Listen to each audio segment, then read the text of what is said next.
The secret to my success is unplugging at times when it's needed and identifying when it's needed. How do I disconnect from it all and at the same time remain in control of everything? And no one person can run an organization. So my disconnection sometimes mean that I take no phone calls. I am almost unreachable. I separate myself from technology. I shut all social media down. I do no interviews.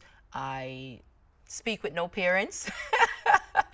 I just close off from what we call this technological world for a short period of time. It's almost like unplugging. See, most people need to plug up to get going. Sometimes I need to unplug to get going. Just maybe nature, walk in the countryside, I drive to the ocean front, just unplug from everything.